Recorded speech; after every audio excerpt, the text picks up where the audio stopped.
Abrimos nuestras Biblias, hermanos, así puestos de pie. Abrimos nuestras Biblias en el libro de Marcos, capítulo 2. Vamos a leer solamente un versículo para luego, durante el mensaje, ir leyendo los demás. Amén. Marcos, capítulo 2. Vamos a ver el versículo 18. 2:18.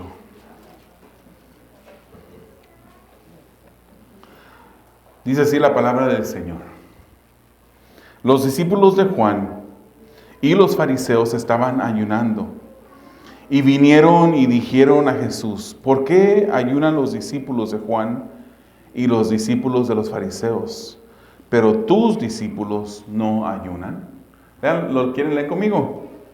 Dice: los discípulos de Juan y los fariseos estaban ayunando y vinieron y dijeron a Jesús: ¿por qué ayunan los discípulos de Juan y los discípulos de los fariseos, pero tus discípulos no ayunan? Pueden tomar los asientos y que el Señor siga siempre añadiendo bendición a nuestros corazones a través de su palabra. Hermanos, el bosquejo de esta mañana con el mensaje titulado El gran abismo entre el evangelio y la religiosidad. Hay un gran abismo entre el evangelio y la religiosidad, y quisiera llevarlos a través de 5 versículos en esta mañana. Versículo 18, vamos a ver las acciones de un religioso, las acciones de un o de los religiosos. Luego vamos a ir al versículo 19 y 20 y vamos a ver el ayuno y el cristiano, el tema del ayuno y el cristiano. Y vamos a finalizar con el versículo 21 y 22, viendo el rechazo del ayuno religioso. El rechazo del ayuno religioso. Hermanos, Martín Lutero, han escuchado de él seguramente. Martín Lutero fue considerado uno de los grandes hombres de Dios en la historia del cristianismo. Fue un hombre que se levantó en contra de la religiosidad, en contra del curso en que la iglesia estaba caminando.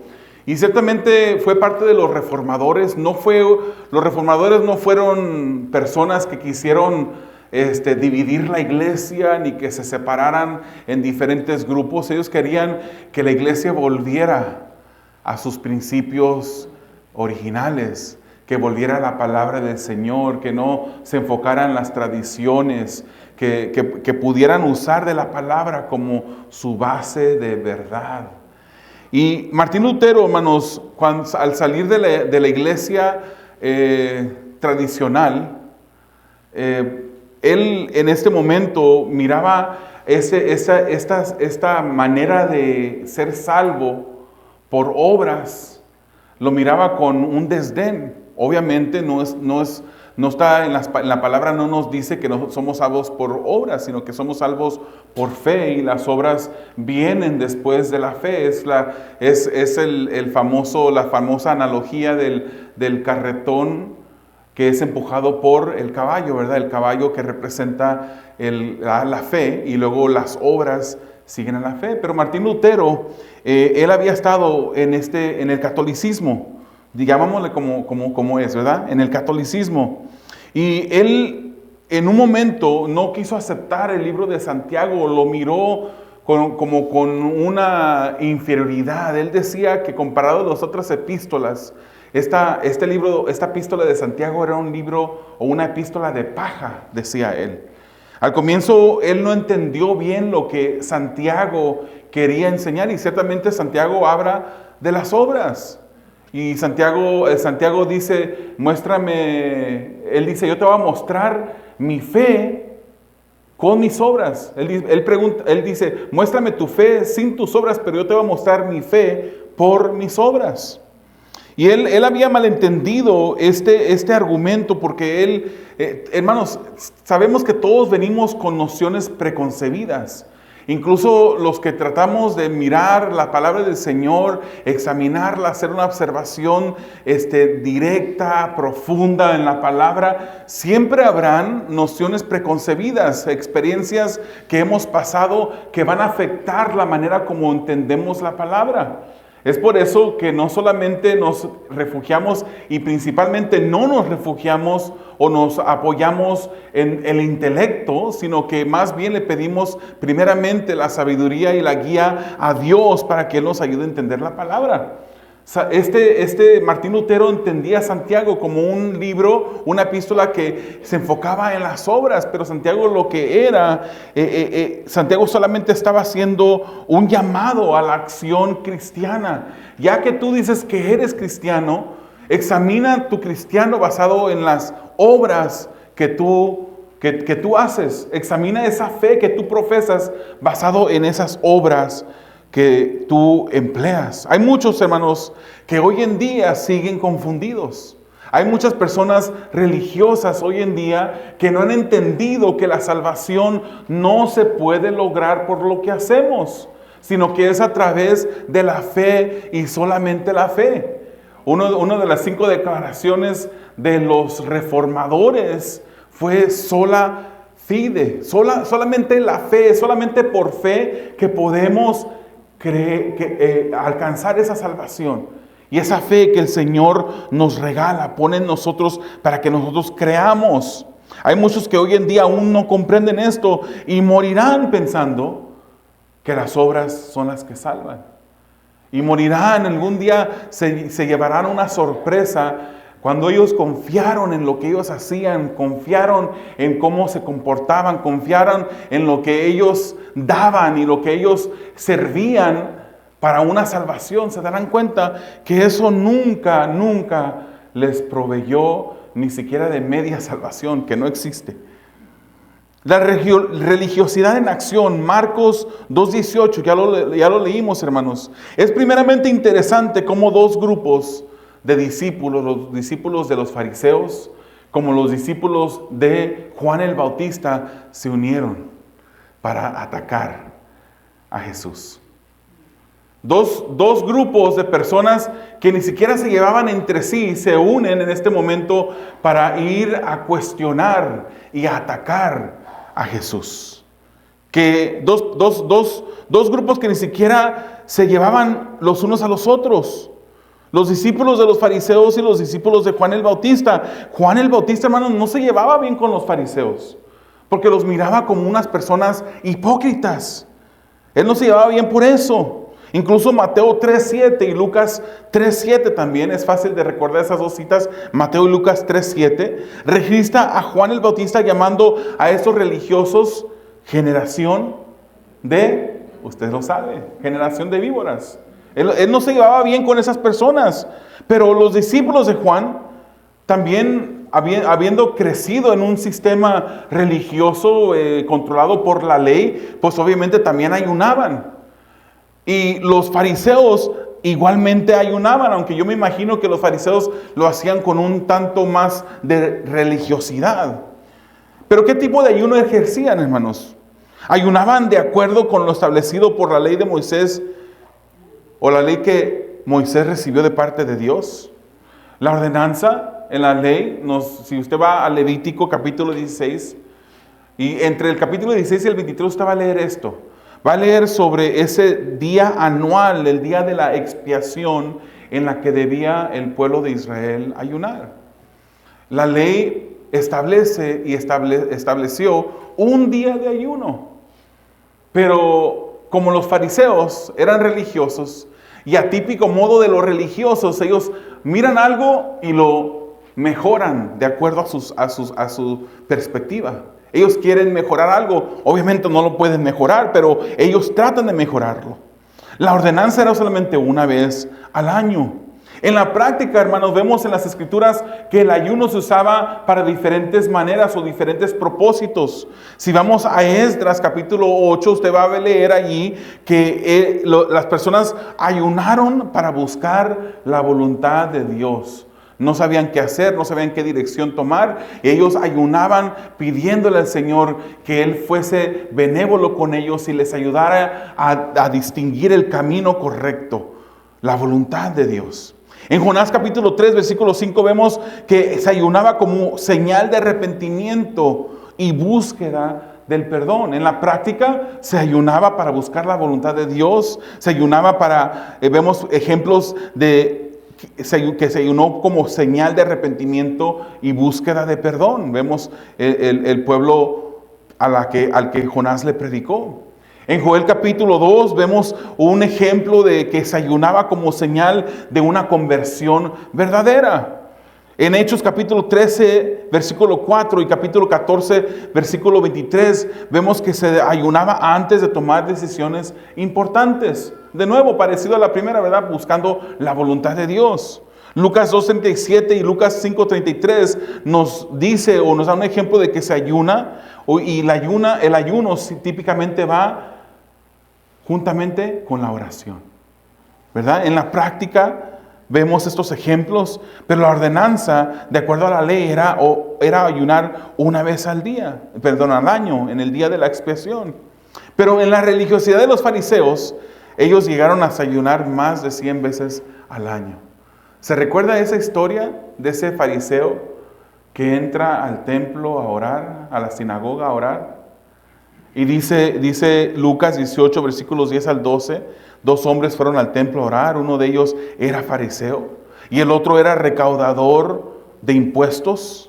Puesto de pie el fariseo, oraba consigo mismo de esta manera: Dios mío, te doy gracias porque no soy como los demás, que son ladrones, injustos y adúlteros. Ni siquiera soy como este cobrador de impuestos. El otro era cobrador de impuestos y la escritura más adelante nos dice que este hombre ni siquiera levantaba su cara, ¿no? Estaba arrepentido, estaba dolido porque él reconocía la vida de pecado que llevaba. Pero este hombre parado, puesto de pie, oraba y decía: no soy como esos otros. Y dice el versículo 12: ayuno 2 veces a la semana. Ese era su currículum, esa era su hoja de currículum que decía: yo soy diferente y como soy diferente, yo ayuno 2 veces a la semana y doy la 10ª parte de todo lo que gano. Ellos hermanos, diezmaban de todo. Si recibían, no se usaban onzas en aquel momento, ¿verdad? Pero si se recibían 10 onzas de pimienta, ellos siempre llevaban 1 onza, apartaban 1 onza de esa pimienta que se les había dado para llevarla como un diezmo. Pero Jesucristo mismo le dijo, y es la única vez que se menciona el diezmo en el Nuevo Testamento.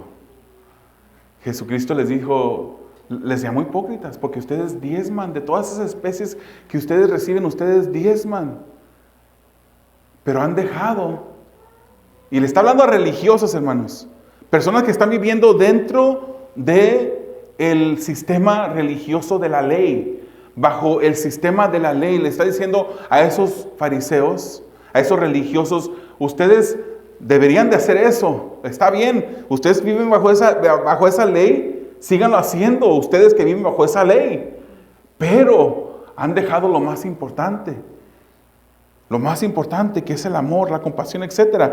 Entonces estas personas ayunaban 2 veces a la semana, más de 100 veces al año, y le dijeron a Jesús: tus discípulos no ayunan. Y aquí pues obviamente fue el primer error, decirle a Jesús, reclamarle a Jesús, el hombre perfecto que no cometió pecado, que él estaba haciendo algo malo, que sus discípulos no ayunaban, y decían ellos básicamente: nosotros sí, ustedes no. Le presentaron esto en forma de pregunta, pero en realidad fue un reclamo para Jesús. ¿Por qué no están ayunando? Nosotros estamos ayunando. Esto fue un reclamo para Jesús y posiblemente una de las muchas veces que los religiosos vinieron a Jesús para tentarle, para tropezar, para causarle tropiezo. Anunciaron que estaban ayunando, diciendo: estamos ayunando y ustedes no. Posiblemente hasta enojados estaban, ¿sabe? Porque, ¿qué pasa? ¿Cuál fue el mensaje de la semana pasada? ¿Cuál fue el escenario? La semana pasada vimos el llamado de Leví, Mateo, y cómo cuando él es llamado por Jesús, Leví invita a Jesús y sus discípulos y hace un gran banquete. ¿Se acuerdan? Posiblemente, es posible, no sabemos, pero probablemente estos religiosos estaban viendo desde la ventana, desde afuera, ellos ayunando y Jesús dentro con sus discípulos comiéndose, dándose un gran banquete. Posiblemente estaban molestos. Los discípulos de los fariseos y de Juan estaban ayunando mientras que Jesús y sus discípulos disfrutaban de este banquete. Una característica del religioso es la comparación con la que continuamente juzga. Se compara ante otras personas. Vimos el ejemplo de este fariseo que oraba de pie, decía, no soy como esos otros. Se compara a otros hombres, a otras personas que son pecadores igual que ellos. Pero cuando nosotros, hermanos, nos comparamos a quien debemos de compararnos, sabemos que somos insuficientes. Cuando nos comparamos al Dios eterno, perfecto, justo y santo, sabemos que nos falta mucho, ¿verdad? ¿Quién puede decir que ya casi alcanzó esa meta? Que ya le está pisando los talones al Señor Jesús en su perfección. Ninguno de nosotros podríamos decir eso. Pero esta es una característica del religioso, hermanos, compararse con otras personas y continuamente juzgar de esa manera. Se la pasan comparándose a otros, midiendo obras propias con las de otros. La situación es que el ayuno, hermanos, de los fariseos no era hecho de manera que agradaba a Dios. Incluso vemos a Mateo capítulo 6, versículos 16 y 18, dice, y cuando ayunen, no pongan cara triste. No sé quién de ustedes está ayunando en este momento. No digan, no muevan la cara, ni digan, ni levanten la mano. Cuando ayunen, no pongan cara triste, como los hipócritas, porque ellos desfiguran sus rostros para mostrar a los hombres que están ayunando. En verdad les digo que ya han recibido su recompensa. El que diga que está ayunando, el que levante la mano y diga, sí, yo estoy ayunando, ya recibió su recompensa, porque ya lo miran las demás personas que usted está ayunando. Ya esa es su recompensa, la gloria entre los hombres. El que le consideren y le reconozcan las demás personas. Eso no queremos. Queremos que sea Dios quien nos reconozca a nosotros. Queremos que sea Dios quien honre algo que queremos hacer en honor a Él, para honra de Él. Dice, pero tú cuando ayunes, unge tu cabeza y lava tu rostro, para no hacer ver a los hombres que ayunas, sino a tu Padre que está en secreto, y tu Padre que ve en lo secreto, te recompensará. Esa es la manera de ayunar, hacerlo calladitamente, sin decirle a nadie más que estás ayunando. El pasaje no dice que Jesús no dijo que no ayunemos, no dice eso, sino sino a que no lo hicieran como los hipócritas. Que no lo hagamos como los hipócritas, como los religiosos. Ellos usaban del ayuno para por lo menos hacer dos cosas. Uno, para mostrar su piedad y su santidad, su grandeza. Estoy ayunando, decían ellos. Pero otra cosa también, para que Dios tuviera como una lástima. Como que usaban el ayuno como un chantaje delante de Dios. Como un chantaje. La instrucción, hermanos, es que cuando ayunemos, no lo sepa nadie. Que nadie lo sepa. Que no se muestre una cara de tristeza, con ojeras y le diga, ay, siento mareos porque estoy ayunando, hermanos. Estoy mareado. O que de repente vaya con una persona y le diga, hermano, por favor, ora por mí para que el Señor me dé una fortaleza, que en este momento estoy empezando un ayuno. No hacemos esas cosas. Hermanos, yo les voy a contar una historia, que a lo mejor mi mamá se acuerda de esa historia. Había un joven en la iglesia que llegó de la noche a la mañana, apareció en la iglesia. Él se llamaba Abner. Abner, me acuerdo muy bien. Yo tenía, yo creo que algunos 10 años cuando Abner llegó. Y era un joven ya mayor, de algunos 20 y algo de años. Abner llegó a la iglesia y de repente, hermanos, él se miraba como un joven recto, un joven que amaba al Señor. Pero era bien escandaloso en las reuniones. Bien escandaloso. Actuaba espiritualmente, pero era muy escandaloso Abner. Acuérdense de Abner. Hermanos, él se la pasaba hincado en la plataforma. Yo estaba pequeño, la plataforma se me hacía bien alta. O sea, a mi perspectiva hoy en día se me hacía como que estaba así, pues yo creo que estaba más bajita, pero yo también no estaba de esa estatura. Y él se la pasaba al lado de la plataforma. hincado orando, todo el servicio, orando. Y si se la pasara orando, pues uno diría, pues ¿quién le va a prohibir que una persona esté orando? Quizás no es la mejor manera, pero él se la pasaba hincado orando y aplaudiendo, pero fuerte. Estaba la predicación y se escuchaba, pero no va a seguir, ¿verdad? Pero recio aplaudía. Y yo miraba que nadie le decía nada, no sé si porque pensaran que a lo mejor estaba en una conexión espiritual con el Señor y no querían interrumpirlo. Hermano, quiero que sepa que si usted se pone aquí a hacer eso, y usted se levanta y se viene acá y se arrodilla y empieza a aplaudir recio, no queremos ser rudos con ustedes, pero le vamos a llamar la atención. Eso no se hace durante un servicio. No se interrumpe el servicio. Dios es un Dios de orden. Pero él aplaudía increíblemente recio durante la predicación. Y la gente no le decía nada. Pero así como apareció, un día desapareció también. Y juntamente con su desaparición también desapareció una camioneta de un hermano. Se la había robado. Después nos dimos cuenta que se robó la camioneta. Encontraron la camioneta y a él en la cárcel. Entonces vemos a esta persona que tenía apariencia de piedad, pero en realidad no estaba viviendo la vida como Dios quería que la viviera. Esta persona. Cuando una persona dice, yo estoy ayunando, como él decía, hermanos, él se aseguraba que toda la gente lo viera que estaba orando. Era una persona de mucha oración, supuestamente. Pero cuando uno dice que estamos orando, nos parecemos a Abner. Que nadie sepa que estás ayunando, hermano. La recompensa viene de Dios, no de tus anuncios de piedad. Veamos versículos 19 al 20, el ayuno y el creyente. Dice, y Jesús le respondió, ¿acaso pueden ayunar los acompañantes del novio mientras el novio está con ellos? Mientras tienen el novio con ellos, no pueden ayunar. Pero vendrán días cuando el novio les será quitado y entonces ayunarán en aquel día. Jesús les responde, hermanos, cada vez que los religiosos venían delante de Jesús a ponerle una piedra de tropiezo, a cuestionarle por algo, para luego acusarle de que Jesucristo había dicho algo, Jesucristo siempre tuvo la respuesta indicada. Jesucristo les dijo, ¿Acaso puede ayunar los acompañantes del novio cuando se está celebrando la boda? Mientras el novio está presente, no se ayuna, es lo que quiso decir Jesucristo. El novio es en referencia a Jesús. Aún no se conocía el concepto de esto de que la iglesia era la novia, ¿verdad?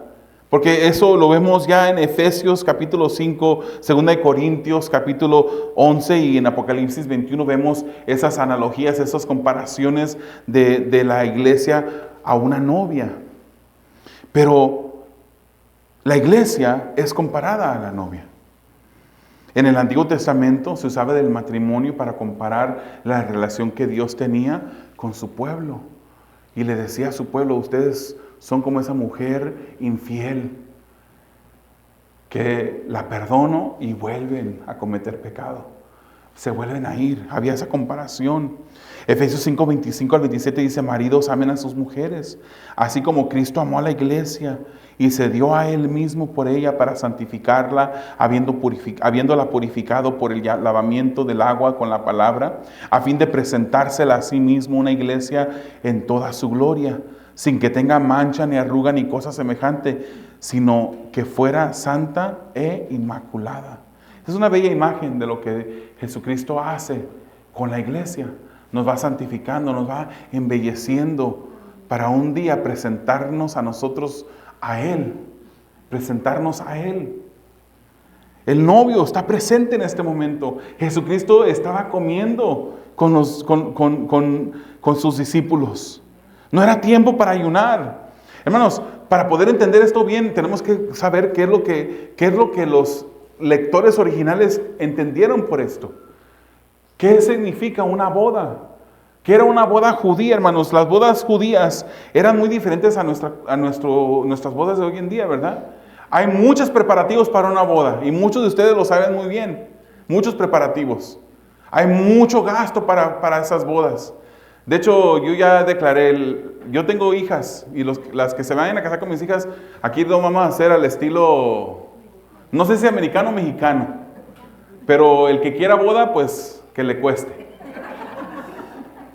Ya están anunciados los pretendientes. ¿El americano paga por la boda? Bueno, ¿o es el mexicano? El americano, el papá americano paga por la boda. Yo soy mexicano. De hecho voy a ir a la ciudadanía mexicana a agarrar mi doble ciudadanía para mostrar con pruebas que soy mexicano. Hermanos, en las bodas de hoy en día obviamente hay mucho gasto, todo se prepara, pero todo se lleva a cabo en un solo día, ¿verdad? Desde la mañana llega el fotógrafo, incluso ya se acostumbra que llega a la casa de la novia a tomarle fotos a donde está la novia preparándose, juntamente con la mamá, con el papá, y luego sale videos de la novia saliendo de su casa, entrando a la limusina, todo llega hasta el altar, todo es en un solo día. La fiesta al final de la boda es en ese mismo día después de la boda.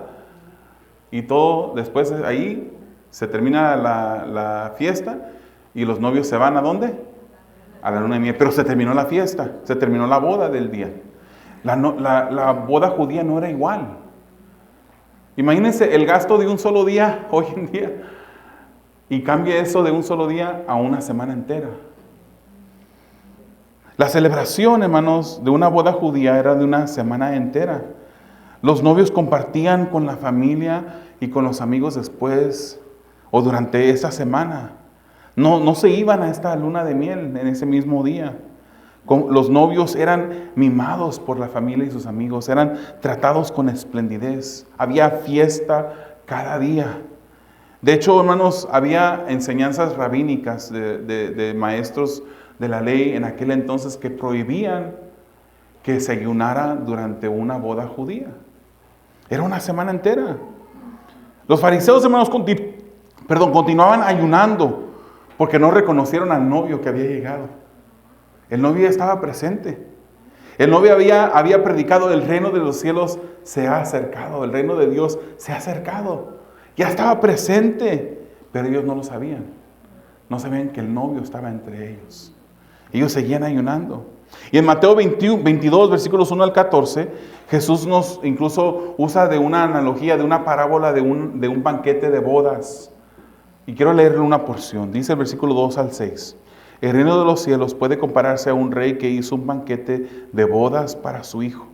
Y envió a sus siervos a llamar a los que habían sido invitados a las bodas, pero no quisieron venir. De nuevo envió otros siervos diciéndoles: digan a los que han sido llamados: ya he preparado mi banquete. He matado mis novillos y animales cebados. Y todo está preparado. Vengan a las bodas. Pero ellos no hicieron caso y se fueron, uno a su campo, otros a sus negocios. Y los demás, echando mano a los siervos, los maltrataron y los mataron. Rechazaron esa invitación de ese padre que había hecho banquete, una fiesta para la boda de su hijo. Los asesinos, después nos dice la parábola, que luego fueron eliminados y salieron los siervos a invitar a todos cuanto encontraron y se llenó la boda. La boda, hermanos, era un concepto bien conocido por los judíos. Era una fiesta grande, como lo es hoy en día, pero yo creo que aún más grande que lo que nosotros consideramos grande en nuestro contexto. Jesús estaba presente y todos debían de celebrar. No era tiempo de ayunar, pero un día, dice Jesús, el novio les será quitado en un día. Un día sí no va a estar Jesucristo aquí, será quitado. Este es uno de los primeros anuncios que Jesucristo hace sobre cómo Él iba a ser ese siervo sufriente. Ese siervo sufriente. Eso es uno de los primeros comentarios que Jesús usaría para anunciar su muerte, para decir que Él moriría en la cruz del Calvario. Más adelante en Marcos 8:31 dice: Jesús comenzó a enseñarles que el Hijo del Hombre debía padecer muchas cosas y ser rechazado por los ancianos, por los principales sacerdotes y los escribas, y ser muerto y después de 3 días resucitar. Ya Jesucristo les estaba diciendo lo que iba a pasar. Marcos capítulo 10:45 dice: porque ni aún el Hijo del Hombre vino para ser servido, sino para servir y para dar su vida en rescate por muchos. El novio un día iba a ser quitado. iba a ser quitado de esa manera. Él iba a entregar su vida. Él ya no iba a estar aquí, Él iba a morir. Al tercer día iba a resucitar, pero también iba a ascender al cielo. En el momento que esto sucediera, entonces Jesucristo está diciendo, entonces sí ayunen. Entonces sí ayunen. El creyente, hermano, hoy ayuna. Y es una de las disciplinas espirituales, hermano. No sé, yo en la clase de disciplinas espirituales, una clase muy buena, el profesor decía que el ayuno es una de las disciplinas espirituales menos practicada por el pueblo cristiano, de acuerdo a encuestas. Es lo que menos hacemos, posiblemente porque nos gusta comer, Yo sería el primero en la línea, de la línea de los que les gusta comer. Nos gusta comer, hermanos. No nos gusta sentirnos con hambre. No nos gusta. ¿Se ha fijado cómo hay personas que de repente cuando sienten hambre y tienen hambre les empieza a cambiar el humor? Su paciencia está más corta, empiezan a enojarse más fácilmente. En la familia siempre hay uno o dos, ¿verdad? Y usted ya está pensando en su familiar. Pero ayunamos no con tanta frecuencia como deberíamos hacerlo, hermano. No hay una orden específica que tienes que hacerlo cada domingo o una vez al mes. No hay una orden específica de las Escrituras que nosotros podamos decir, esta es la ordenanza de parte de Dios. No. Pero es bueno ayunar, hermanos. Pero ¿para qué ayunamos? ¿Por qué lo hacemos? Hermanos, no lo vamos a hacer como un rito religioso para tratar de ganarnos el favor de Dios. Nunca va a ayunar pensando que usted se va a acercar más a Dios en favor, que Dios se va a convertir más en su amigo porque usted ayunó. No podemos ganarnos el favor de Dios. Jesucristo, por fe, nosotros hemos creído en Jesucristo, hemos sido salvos, tenemos el favor de Dios, pero hay razones para ayunar. Tampoco lo hacemos, hermanos, tampoco ayunamos para hacer una dieta, ¿verdad? Nos miramos en el espejo, nos miramos así de lado y digo, ay, ya me hace falta un ayuno. No hacemos eso, no ayunamos. Y muchas veces los cristianos cuando ayunamos, el ayuno en lugar de ser un ayuno, se convierte en una dieta, se convierte en hambriarnos, porque no estamos haciéndolo correctamente, hermanos. El cristiano hoy ayuna, hermanos, para dedicar tiempo a su relación con Dios. Eso debería ser el ayuno. Es un momento en cuando tú dejas, tampoco hay una orden específica de que tiene que ser así de largo o por tantas horas. Es un momento en que tú dejas todas tus necesidades, las pones a un lado para dedicar tiempo a la oración, dedicar tiempo a la comunión con el Señor, para ejercitar otras disciplinas espirituales como el estudio de la palabra. Y dejas todo, tus necesidades, las pones secundarias a tu relación con el Señor. El cristiano no ayuna para hacer un trato con Dios. Nosotros no hacemos eso, hermano. No hacemos pactos con Dios para ayunar o a través del ayuno. Señor, si tú me das, o más bien, si yo te doy, tú me das. No hacemos eso. Y repito, tampoco lo hacemos de una cierta hora a otra cierta hora. No hay un mandato específico para la iglesia en términos del día. En el ayuno judío era de que salía el sol hasta que bajaba el sol. Ese era el ayuno. Yo me recuerdo en esa misma iglesia donde asistía Abner. En esa iglesia nos enseñaban. Así me lo enseñaron a mí, pero pues hoy en día entiendo que no hay una base bíblica para eso. Que debíamos de ayunar desde las 6 de la mañana hasta las 6 de la tarde. Así era el ayuno. Así nos enseñaron, pero no hay una indicación bíblica que podamos decirle, así es. Nunca le vamos a decir al Señor, si yo ayuno, es para que tú me des esto. Nunca. El cristiano hoy ayuna para dedicar tiempo a su relación. ¿Por qué razón lo hace? Porque amamos a Dios. Por amor a Dios ayunamos. Por amor a Dios dedicamos tiempo en la oración. Por amor a Dios dedicamos tiempo en la palabra, estudiando la palabra. ¿Qué diría el Señor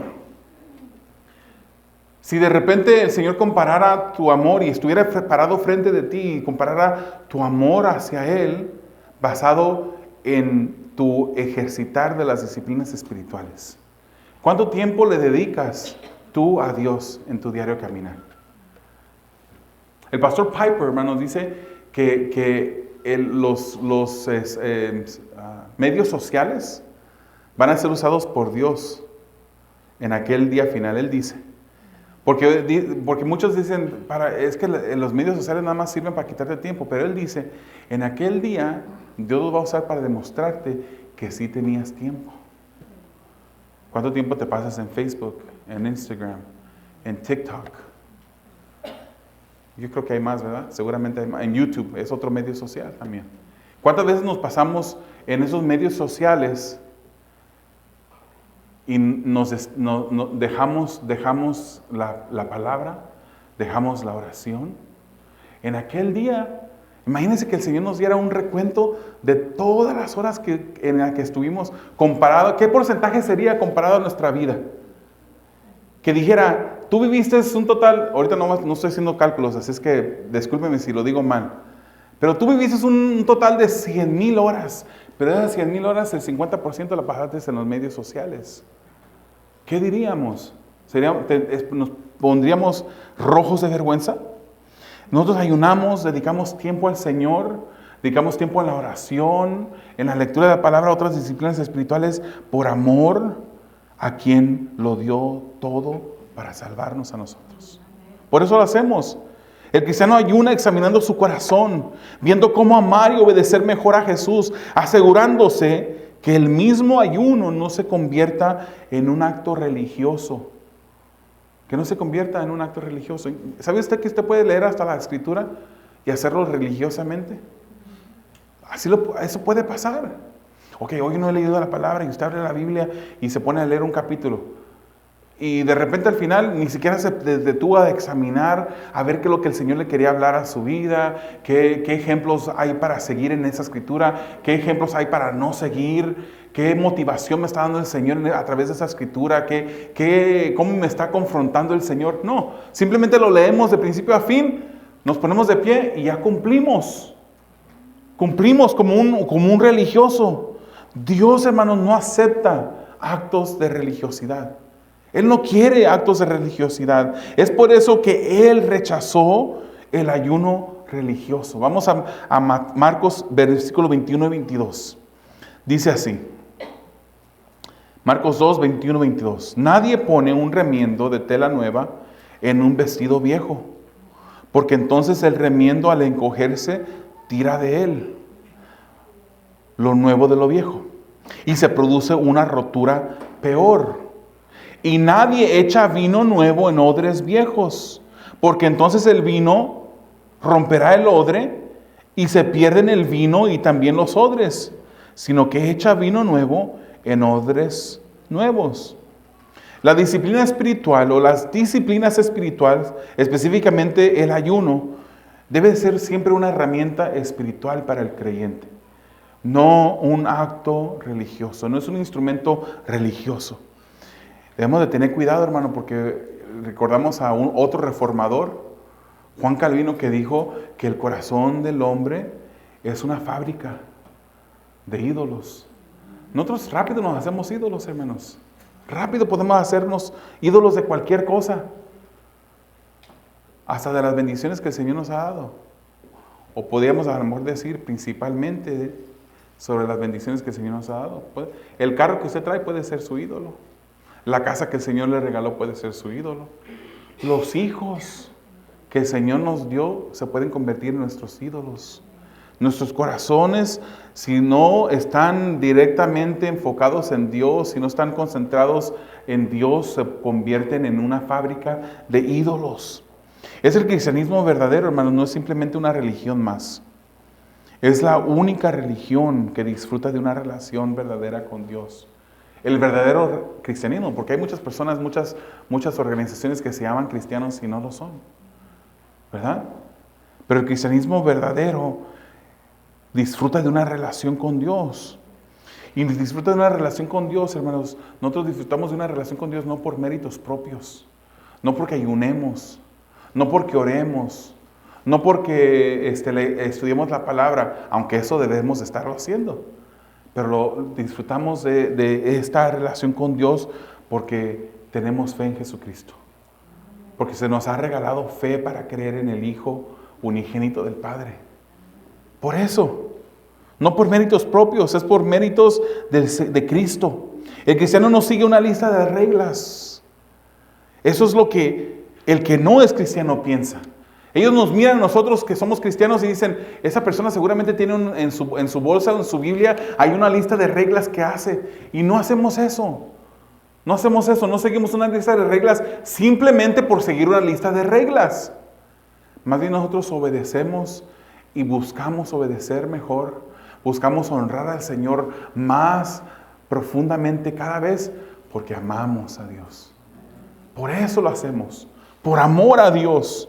No por méritos propios, nosotros amamos, queremos amar, queremos obedecerle a Él mejor cada vez. Ese es nuestro deseo, hermanos. Si tú eres un cristiano, ese es tu deseo, amar al Señor mejor cada vez. Seguirle más de cerca cada día. Que Él sea tu centro, que Él sea tu motivación de que en la mañana cuando te levantes lo primero que piensas es, Dios, Señor, gracias por este día. ¿Cómo puedo, y piensas tú, cómo puedo yo mejorar mi relación con Dios? Señor, revélame las cosas que me están estorbando en una relación más profunda contigo. El cristiano no sigue una lista de reglas simplemente por seguirlas. Hermanos, la religión se muestra solamente exteriormente, sin un corazón que ha sido transformado. Eso es lo que un religioso hace. Sigue una lista de reglas sin haber sido su corazón transformado. El Evangelio primeramente cambia por completo el corazón de la persona y ese luego se refleja exteriormente. No hay un solo cristiano verdadero sin un corazón nuevo de parte de Dios. Un corazón nuevo. No es que Dios agarró ese mismo corazón y lo mejoró. Le puso así como al estilo del bodywork, ¿verdad? Que le puso diferente, no sé cómo se llama ese bando. Y que luego te lo pintó. No. La imagen que la Escritura nos muestra es que Él quitó ese corazón que teníamos y nos dio un corazón nuevo. Esa es la imagen. Por eso decimos que hemos renacido, somos nueva criatura en Cristo. La religión solamente se muestra exteriormente, pero el Evangelio primeramente cambia el corazón por completo. Es por eso, hermanos, que dice Ezequiel capítulo 36, versículo 26 al 28. Además dice, les daré un corazón nuevo y pondré un espíritu nuevo dentro de ustedes. Quitaré de su carne el corazón de piedra y les daré un corazón de carne. Porque dentro de ustedes pondré dentro de ustedes mi espíritu y haré que anden en mis estatutos y que cumplan cuidadosamente mis ordenanzas. El corazón viejo no tendrá jamás el deseo de seguir sus estatutos y cumplir sus ordenanzas. No se puede. No se puede. Cualquier persona puede decir que trata de ser lo mejor que puede ser. Y no lo dudo, tratan de ser lo mejor que pueden ser. Pero cualquier persona que diga eso, yo trato de ser una buena persona, con eso no te ganas la salvación. Un día vas a estar delante del gran trono blanco y vas a ser condenado por tus pecados. Y vas a ser enviado al infierno. Porque confiaste en lo que tú hacías. Y no depositaste tu fe en Jesucristo a través del único que puede ser salvo. Él dijo, pondré dentro de ustedes este nuevo corazón para que cumplan cuidadosamente mis estatutos, mis ordenanzas. Y dice el versículo 28, habitarán en la tierra que di a sus padres y ustedes serán mi pueblo y yo seré su Dios. Hay quienes, hermanos, piensan que con lo que hacen, de la manera como viven, así un día van a llegar al cielo. Y en esta mañana, si tú eres uno de ellos, Dios ha permitido que tú estés aquí.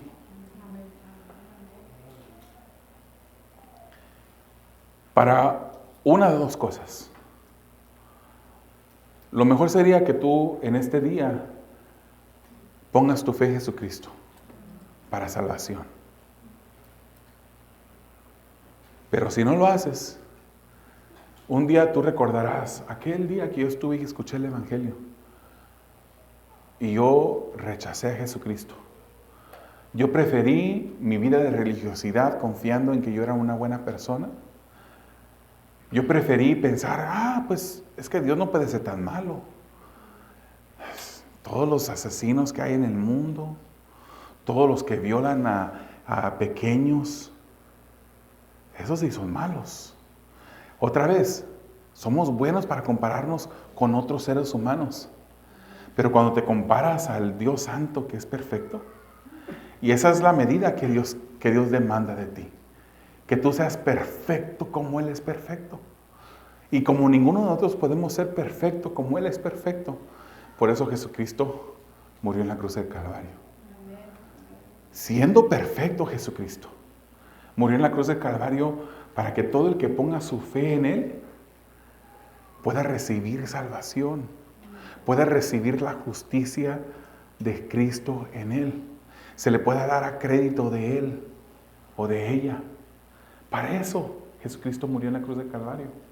Porque sabía que ninguno de nosotros podíamos lograr ser salvos por nosotros mismos, porque todos hemos pecado, dice la Escritura. Hay quienes tratan, hermanos, de agregar a Cristo a su religiosidad. Son religiosos y dicen, bueno, con Cristo, ¿verdad? Eso es el catolicismo. El catolicismo te va a enseñar que sí es Cristo, sí debes poner tu fe en Cristo. Ellos no niegan que Efesios 2, 8 y 9 estén en las Escrituras. Ellos nunca te lo van a negar. Obviamente van a creer en sus Escrituras, que son las mismas Escrituras que tenemos nosotros, y le agregaron otros 7, 9 libros apócrifos. Ahí también está Efesios. Ahí también ellos pueden leer que dice que la salvación es por gracia, por medio de la fe. Ellos lo pueden leer, ellos no lo van a negar, pero ellos dicen, pero obras también. A esa fe en Jesucristo también le agregas obras, y juntamente los dos podrás, a través de esas dos cosas, ser salvo. Pero eso no es lo que la Escritura nos enseña. Hay quienes tratan de agregar a Cristo a su religiosidad. Lo mismo que agarrar, hermanos, un pedazo de tela nuevo para enmendar un vestido viejo. Por eso Jesucristo usó esta analogía. ¿Cuántos son sastres aquí? Yo creo que no hay ningún sastre. Pero si usted fuera un sastre, usted entendería, yo tuve que leerlo para entenderlo, que un pedazo de tela nuevo, después que se lava, obviamente, ¿qué pasa? Se expande. ¿Qué hace? Se encoge. Y si se agarra ese pedazo de tela nueva, que en ese tiempo no había otros tipos de telas sintéticas como hay hoy en día, ¿verdad? En aquel tiempo la tela que conocían ellos era una tela que al lavarse se encogía. Y se agarraba un pedazo de tela nueva para enmendar un vestido viejo. Al principio se miraba bonito, que te quedó bien. Hasta el color combina, el color del parche combina con el vestido muy bien, casi ni se nota la diferencia. Pero al momento de lavar ese vestido, ya con ese vestido viejo, con ese parche nuevo, el parche se encoge y empieza a jalar esas fibras de un vestido ya viejo, unas fibras débiles, y empieza a jalar y se rompe el vestido viejo. Por eso no se usa un parche viejo para un parche nuevo para un vestido viejo. Lo mismo, hermano, pasa con la piel. Por eso Jesucristo también usó la piel de un odre. El odre era esos recipientes que se usaban para guardar vino. Y esos eran pieles de cabras. Y la piel de cabra, después de un tiempo, se pone dura y pierde su elasticidad.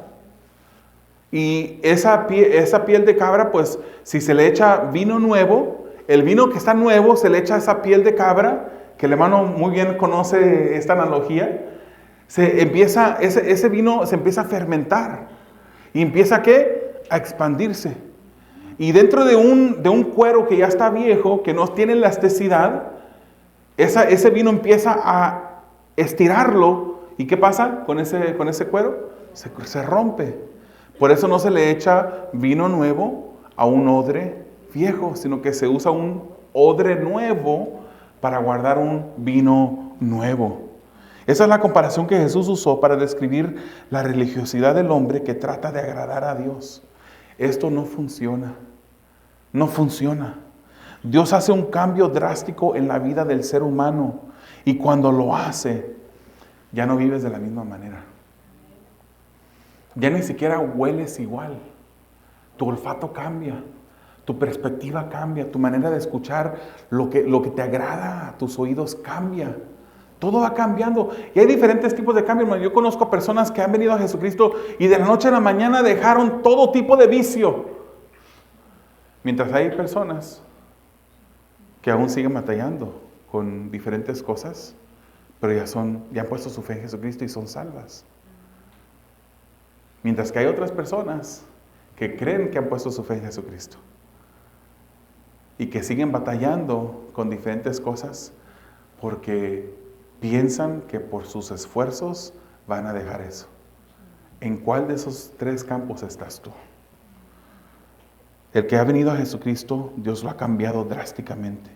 Ya no disfruta de lo mismo, ya no habla igual, su olfato ha cambiado, hermanos. Por eso cuando Nicodemo vino a Jesús de noche en Juan capítulo 3, él le dijo: Maestro, sabemos que vienes de Dios, porque nadie puede hacer las señales que tú haces si no está Dios con él. Él pregunta, él hace una pregunta. Bueno, antes de que haga una pregunta, primero Jesús le dice: debes nacer de nuevo. Y él entonces pregunta: ¿cómo puede un hombre ya viejo nacer de nuevo? ¿Cómo puede? ¿Acaso se puede regresar su edad y hacerse chiquito y volver a meterse a la matriz de la madre para volver a nacer de nuevo? Él no entendía esto. ¿Cómo puede un hombre, siendo viejo, nacer de nuevo? Hermanos, Dios hace cambios drásticos. Él elimina lo viejo. Él crea algo nuevo en nosotros. Y Dios ha depositado el vino nuevo de su nuevo pacto cuando nos hizo odres nuevos a nosotros. El legalista, el religioso, confía en una lista de reglas impuestas por la religión y confía en sí mismo para guardar esta lista de reglas.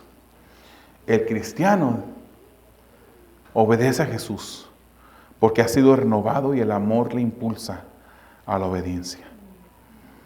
Así como los fariseos no entendieron por qué los discípulos de Jesús no ayunaban, así hay religiosos hoy en día que no entienden el nuevo vivir que caracteriza al cristiano. Y para terminar, hermanos, si tú eres un cristiano en esta mañana, nosotros que somos cristianos, hermanos, debemos de cuidar de no hacer las cosas por mera religiosidad. Y tenemos que cuidarnos constantemente, hermanos. Es por eso que una relación con el Señor constante, diaria, nos conviene, es buena, porque nuestro corazón se empieza a desviar. Empezamos a querer hacer cosas a nuestra manera, religiosamente. Recordemos que las disciplinas espirituales no son religiosidad, son un camino para una comunión más profunda con nuestro Padre Celestial. Si somos cristianos, ayunemos con la intención de que nuestra relación con Dios sea fortalecida. Si somos cristianos, vivamos confiados y alegres a la expectativa de un día volver a ver a ese novio que estuvo en medio de ellos y les fue quitado. Pero un día lo volveremos a ver. Tenemos la garantía, hermanos. Si tú eres un hijo de Dios, tienes la garantía, no mía, la garantía de Dios por medio de sus escrituras, de que tú un día verás su rostro. Un día verás su rostro.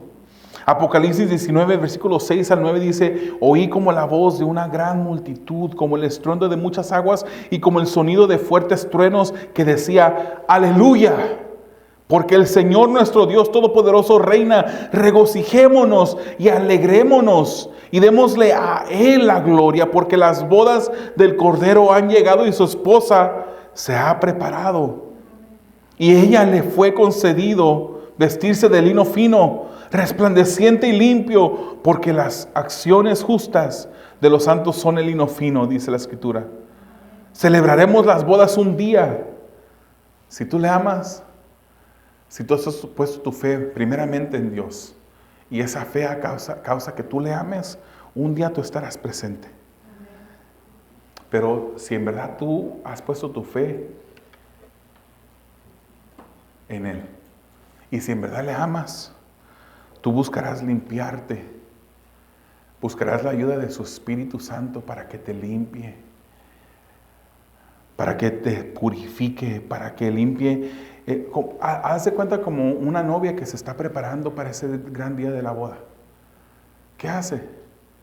Tiene muchas cosas que hace para prepararse. Nosotros debemos de prepararnos, hermanos. Ya tenemos la salvación. Pero no nada más porque tenemos la salvación, entonces ya no nos cruzamos de pie. Digo, de manos. Y de pie también. Sino que nos esforzamos leyendo la palabra todos los días. Orando, pidiéndole al Señor que cambie nuestras vidas. Apocalipsis 21, 1 y 2 dice: entonces vi un cielo nuevo y una tierra nueva, porque el primer cielo y la primera tierra pasaron, el mar ya no existe. Y vi la ciudad santa, la nueva Jerusalén, que descendía del cielo de Dios, preparada como una novia ataviada para su esposo. Por lo pronto nosotros esperamos, hermanos, con gran expectativa y deseamos la venida del Señor. El espíritu y la novia o la esposa dicen: ven. Y el que oye diga: ven. Y el que tiene sed venga. Y el que desee que tome gratuitamente del agua de la vida. Apocalipsis 22, 20 dice: el que testifica de estas cosas dice: sí, vengo pronto. Ese es Dios que dice: sí, vengo pronto. Sí, vengo pronto. Sí, vengo pronto. Si tú no eres cristiano en esta mañana, termino contigo. Quiero que tú sepas que la salvación, el que tú puedas un día llegar al cielo y evitar el infierno, esto no se basa en acciones religiosas. No te puedes ganar el favor de Dios. No puedes tú hacer las paces con Dios por ti solo, por ti, por tus propios méritos. No puedes hacer paces con Dios. Quiero que tú sepas que hoy en día, sin fe, sin Cristo, tú vives enemistado con Dios. Dios te considera su enemigo. Eso, así lo dice la Biblia. No decirte esta verdad sería el peor acto de odio que yo pudiera ejercer sobre ti. Te lo digo por amor. Tú eres su enemigo, de acuerdo a las Escrituras. Tú estás enemistado con Dios. La palabra del Señor dice que Dios está enojado con el impío continuamente, todos los días. Entonces no confíes en tu propia justicia, en qué tan bueno tú eres. Jamás eso te ganará la salvación. Tú no puedes hacer las paces con Dios por ti mismo. Necesitas poner tu fe en Jesús. De otra manera no te vistas, porque no vas a ser invitado a esa boda en el cielo. No te vistas. Mateo 11, 28 dice: vengan a mí todos los que estén cansados y cargados, y yo los haré descansar. Hay un gran abismo entre tu esfuerzo religioso y ser salvo por medio del Evangelio. Hay un abismo increíblemente grande. Completamente diferentes son las dos cosas. La salvación es un cambio radical, un cambio completo, un nuevo nacimiento que Dios hace cuando en arrepentimiento vienes a Él, le pides perdón y eres transformado en una nueva criatura. Quiero invitarte a que cierres tus ojos. Cada uno de ustedes, por favor, cierren sus ojos e inclinen su rostro en este momento. Yo quiero preguntarte, como cristiano que estás presente, ¿has dejado que tu vida se vuelva acciones religiosas?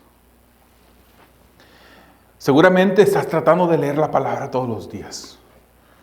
Seguramente estás tratando de orar todos los días como deberíamos cada uno de nosotros. Pero has dejado que ese mismo acto que aparentemente se esconde detrás de un acto piadoso, se vuelva en una religiosidad en tu vida?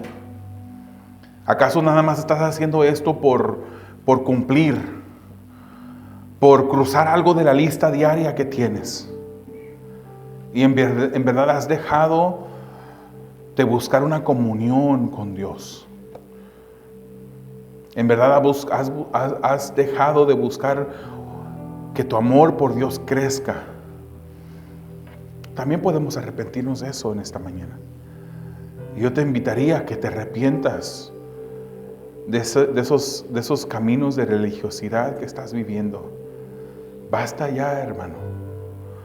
Basta ya. Jesucristo se entregó por ti. Tú lo sabes. Sufrió tanto dolor. Pasó tantas dificultades. Y decir dificultades es decirlo levemente. Por nosotros lo hizo. ¿Por qué no amarlo mejor? ¿Por qué no obedecerlo más? ¿Por qué no obedecerlo mejor y amarlo más? Pídele al Señor la ayuda. Pídele perdón en esta mañana. Que Él está presto para perdonar al que clama a Él con un corazón contrito y humillado. Si tú estás aquí en esta mañana y pensabas que eras cristiano, pensabas que una relación con Dios era simplemente seguir una lista de cosas, cumplir con el Señor con una lista de cosas. Si pensabas que pues no eres tan mala persona, seguramente Dios no puede condenarte al infierno porque pues eres buena persona, piensas tú. Reconoce en esta mañana que sin Jesús tú no puedes llegar al cielo. Jesucristo mismo dijo: yo soy el camino, la verdad y la vida. Él no dijo: soy uno de los caminos, o una de las verdades, o una de las vidas. Dijo: soy el camino, la verdad, la vida. Y dijo: y nadie puede llegar al Padre. Nadie podrá llegar al cielo jamás si no es a través de Jesús. Si no es a través de que tú pongas tu fe en Jesús. Quiero decirte que Dios es un Dios tan santo, tan perfecto, que todos quedamos cortos. No somos suficientes para compararnos a Dios. Y Dios lo sabía. Es por eso que Él envió a su Hijo Jesucristo para que muriera en la cruz de Calvario. Para que a través de su sacrificio perfecto, después de haber nacido de una virgen, vivido una vida perfecta, haber muerto en la cruz del Calvario sin haber cometido ningún pecado, fue el sacrificio perfecto que el Padre aceptó. El sacrificio perfecto que satisfizo la ira y la justicia de Dios sobre el pecado de la humanidad. Ahora, si tú pones tu fe en Él, si tú pones tu fe en Jesús, dejarás de ser enemigo de Dios. Si tú pones tu fe en Jesús, serás convertido en una nueva criatura. Serás hijo de Dios. Serás hijo de Dios. Pero tienes que venir a Jesús en fe, arrepentirte de tus pecados, pedirle perdón por tus pecados. No te preocupes. No te preocupes en ser mejor persona. No digas: pues un día lo haré cuando ya sea mejor, cuando voy a tratar de mejorar y después vendrá Jesús. No, hoy es el día de salvación. Hoy. Quizás tu última oportunidad sea hoy. Quizás tu última oportunidad sea este momento. No desprecies la invitación que Jesús te hace. Amado Señor, yo oro primeramente pidiéndote por todo incrédulo que está en este lugar, Señor. Yo oro pidiéndote, Señor, que tú obres, Señor, que tú des vida donde solamente hay muerte. Señor, que quites la venda La venda espiritual, Señor, de todo incrédulo, Padre, para que puedan entender la verdad. Que tu Santo Espíritu revele, traiga convencimiento de pecado a las vidas. Señor, para que puedan arrepentirse y pedirte perdón y ser creados en nueva criatura, Señor. Tú eres el único a través del cual hay salvación. Yo también pido, Señor, por mis hermanos en este lugar, personas que ya son tus hijos, personas que posiblemente se han desviado, Señor, tras la religiosidad, tras los actos en los cuales han empezado a confiar, Señor, o han empezado a sentirse mejor simplemente por haber hecho un acto. Pedimos, Señor, que tú nos ayudes a amarte más profundamente cada día, Señor. Que tú nos ayudes a vivir para ti. No por religiosidad, sino por amor a ti. Que tú nos ayudes a amarte, Señor, porque tú nos amaste primero a nosotros. Te damos gracias, Señor. Te damos gracias, Padre. Gracias por tu bondad, gracias por tu misericordia en esta mañana. Gracias, Señor. En el nombre de Jesús. Amén.